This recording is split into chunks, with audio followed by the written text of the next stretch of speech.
Monsieur le ministre Ibrahim Ikassa, il y a 48 heures de cela, on assistait au lancement du projet du système intégré de gestion des ressources humaines au Mali. Qu'est-ce qui justifie une telle opération? Il y a eu une explosion des effectifs de la fonction publique de l'État, mais également de la fonction publique des collectivités territoriales, dans le cadre justement de l'expansion de la politique de décentralisation. Mais d'ores déjà, cela a entraîné aussi une augmentation des cas de fraude dans ce domaine. Il est ressorti à travers un certain nombre de diagnostics qu'il y a des doubles paiements de salaire. Des agents qui étaient immatriculés dans deux corps de fonction publique, soit de l'État et des collectivités, ou dans deux ou plusieurs collectivités en même temps, ce qui constitue justement des sources de pertes énormes de revenus pour l'État. Les autres autorités, avec à leur tête le président Assimi Goïta, chef de l'État, et le Premier ministre à la tête du gouvernement, ont décidé de regarder d'un peu plus près, justement, pour moraliser la gestion et des effectifs, mais aussi la masse salariale payée sur la base du budget d'État. Alors quel est l'objectif principal du projet? Vous voulez une refondation ou un assainissement de l'administration malienne?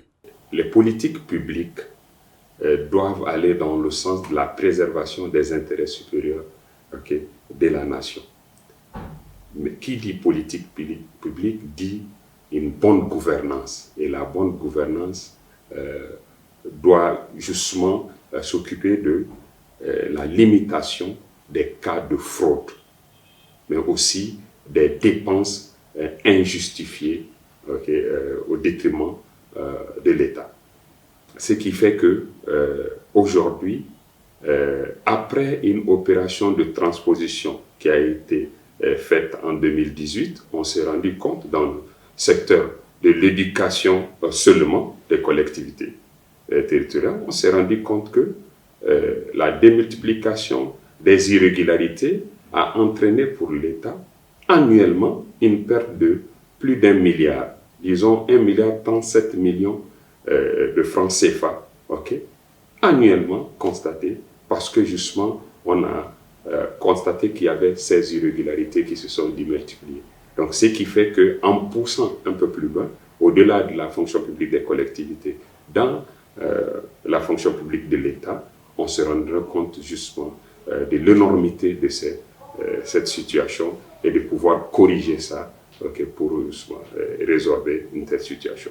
Mais d'ores déjà, il y a d'autres formes d'irrégularité qui ont été identifiées. C'est que chaque année, le nombre de départs à la retraite attendu n'est pas très souvent atteint parce qu'entre-temps, des agents ont pu, justement par la bénédiction d'autres fonctionnaires, d'autres intervenants, changer leur âge dans le système. Ce qui fait que les départs à la retraite étaient minimisés et les chances de recrutement pour la jeune génération, les nouveaux diplômés, étaient minimisées conséquemment. Donc il fallait aussi entreprendre des opérations pour assainir ce domaine.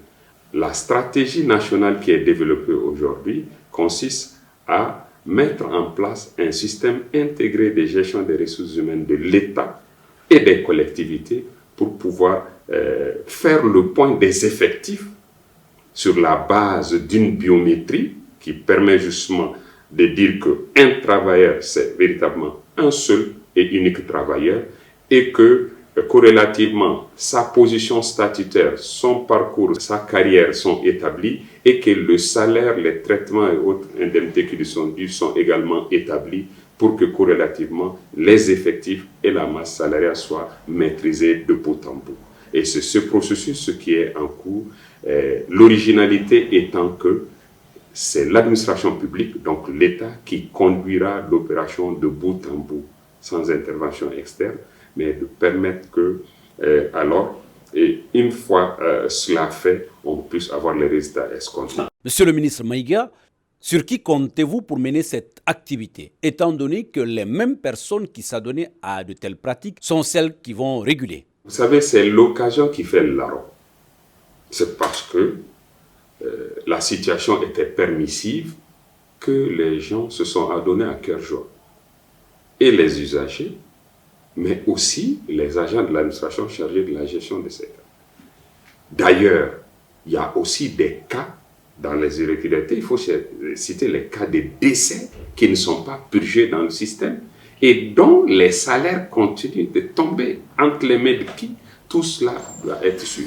Donc il y a quand même un premier travail d'audit et de contrôle qui doit être fait, d'assainissement des règles désormais de gestion des ressources humaines.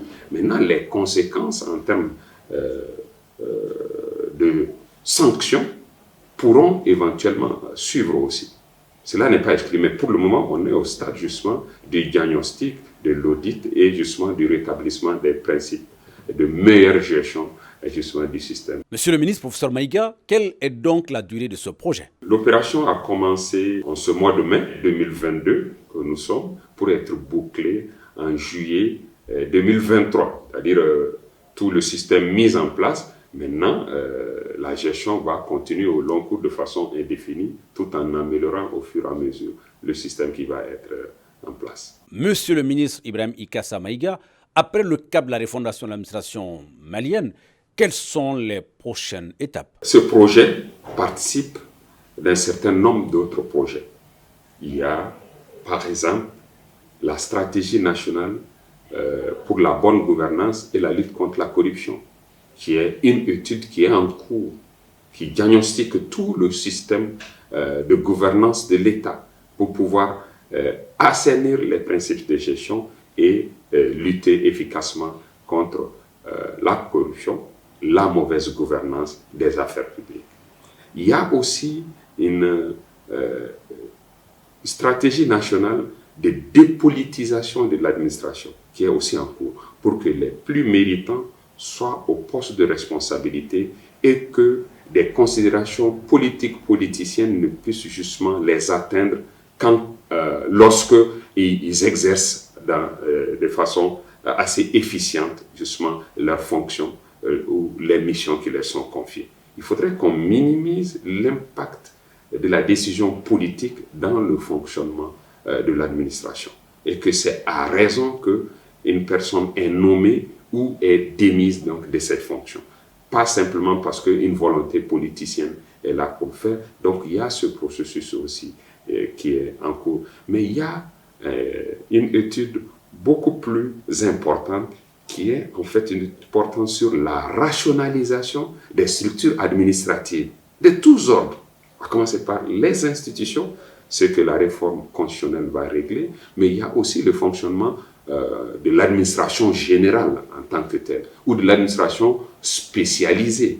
Donc il faudrait faire le diagnostic de notre superstructure administrative pour justement maintenir les structures cruciales pour les attentes de l'heure et supprimer ou modifier la structure de celles qui ne conviennent plus pour les problèmes de l'air. Ça aussi, c'est une autre étude qui est en cours. Donc, vous voyez, ça porte et sur la structure de l'administration, sur les aspects gouvernance de l'administration, mais aussi sur les aspects ressources humaines de l'administration. Monsieur le ministre Maïga, si l'on sait que tant que les hommes ne changent pas, le système ne changera pas aussi. Quelle est la place du changement de comportement dans cette refondation? C'est ce qui nous conduit simplement à la vision de la refondation de l'État. La refondation de l'État, c'est un changement de système. Quand la vision est claire et que le leadership assume cette vision et l'imprime dans le comportement de tous les jours, à soi et à ceux des agents de l'État, je pense que tout cela, pas que des agents de l'État, mais de tous les agents sociaux, économiques, publics comme privés et autres citoyens doivent justement intégrer qu'il y a une nouvelle démarche à intégrer dans tout ce qu'on fait dans la vie de tous les jours. Et c'est ça la vision de la refondation. Il faudrait que ça soit clairement affirmé, nous sommes d'accord, mesurable, détectable à tous les niveaux. Et maintenant, quand on l'imprime dans le quotidien, il faudrait que le leadership l'assume et que les exécutants, justement, soient tenus de cela. En ce moment, les autres participants, jusqu'au niveau citoyen, suivront. Pour terminer, Monsieur le ministre, quelle est la stratégie à adopter pour que les citoyens adhèrent à ce processus? En fait, cette vision a été simplement calquée sur les attentes majeures du peuple.